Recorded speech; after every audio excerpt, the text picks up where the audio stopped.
Hello everyone, it's VBreak here again, and today I have set 75401. Released in January of 2025 with 290 pieces, this set has been a huge talking point, specifically the $45 price. For those of you who don't know, the Last Jedi Interceptor retailed for $30, so this one should be $35 or $40 at the most. Unfortunately, this is just the price LEGO knows they can get away with, and I'm part of the problem as I bought this set at retail.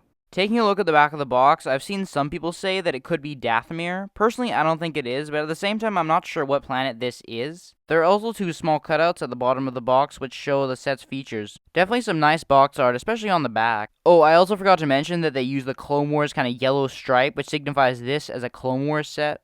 And then diving right into our three Clone Wars figures, first up here we have R7A7, who is nice, however he doesn't have any back printing, which I just think for the price is a little ridiculous. Slight nitpick, but the print on mine is slightly wonky, and this does happen a lot with astromech figures, however it is still annoying. I really like the color on him, and if it weren't for the lack of back printing, he would be a perfect minifigure, and I think that applies to most astromechs.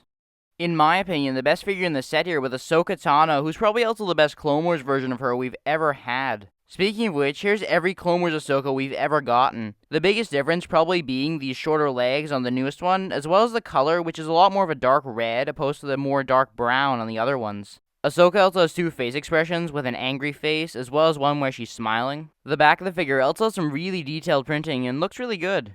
Now, I wanted to briefly touch on something I haven't seen many people mention, namely the lack of arm printing. You can see that in universe she has these kind of wristband things on her arm as well as her wrist, so I think they could have implemented some arm printing. Normally, I don't think this would have been absolutely necessary, but when you're charging these kind of prices, I think it is.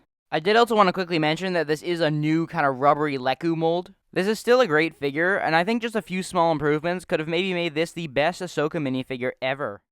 Our last figure here is Anakin Skywalker, who is very accurate to his on-screen appearance, and overall, I do like him. I've heard some people say that they think the face is a little bit off, but I actually think it looks quite good. He does also have an alternate expression, which is a lot more angry, as you can see. And again, no arm printing for this figure, however, unlike with Ahsoka, I don't think it's necessary, as there isn't really much to print on there anyway. And then finally here, I have some of the many Clone Wars Anakins we've gotten over the years. I believe this is the first Anakin from the Clone Wars without the Clone Wars kind of animated eyes, so that's pretty interesting. Now, the Interceptor build itself may be the cleanest one we've ever gotten, but I'll touch on that a little bit later. First, I want to talk about the biggest difference on this new Interceptor to the old one being this new cockpit piece, and right off the bat, I have to say, it does not look as good as the old one does. The shaping and the way it transitions from the cockpit piece to this kind of half circle at the back is just not very clean, and that isn't to say it necessarily looks awful, but I definitely think it's a downgrade from the previous one. The one massive improvement I think they made on the new one is reducing the gap between the cockpit and the wings, which on the old one here you can see is really big. Like it's noticeably big, and the new one really is quite seamless, so I really appreciate that from the new one. Anyway, getting to some of the actual features, the cockpit can be opened up like this, and then inside you'll find a stickered control panel, and then you can place Ahsoka on these four studs here and close up the cockpit, and I think she looks nice in there.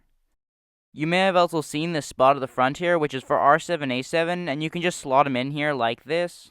Now, I won't lie, the stickers in the set are surprisingly good for the most part, but again, for $45, there's just too many of them. Speaking of stickers, there's actually these like triangular ones next to the cockpit, and I think they actually should have included some lime green. As you can see in Universe, there's definitely some there, and even the astromech has some, so I really think it's missing here. Something else interesting are the blasters at the front here, which are the exact same build as the ones on the previous Interceptor, and then you'll see the same thing happen on the side of the wing, which is the same design as they've been doing for over 20 years now. Normally, I wouldn't really talk about the bottom of the ship, but in this case, I think LEGO really went out of their way to make it look very clean and tiled off, with very few anti-studs showing. At the back of the Interceptor here, you'll find two spring-loaded shooters which can be fired off like this, and then these two clips at the front here are for Ahsoka's lightsabers which can be clipped in like this, and I always love when sets do this because you don't really have anywhere to put them otherwise, especially if the figure is in the ship. The back of the ship is pretty bare, but you can see kind of how it's built with these Technic pieces, and this actually brings me to my next point, being how sturdy this set is. Like, you can really shake it around, and it won't fall apart on you, so that's really nice. And then basically, like every Jedi Interceptor, the wings on the side can be folded out like this, and it's also a very swooshable set. Like I said, it's very stable, so you can really swoosh it around.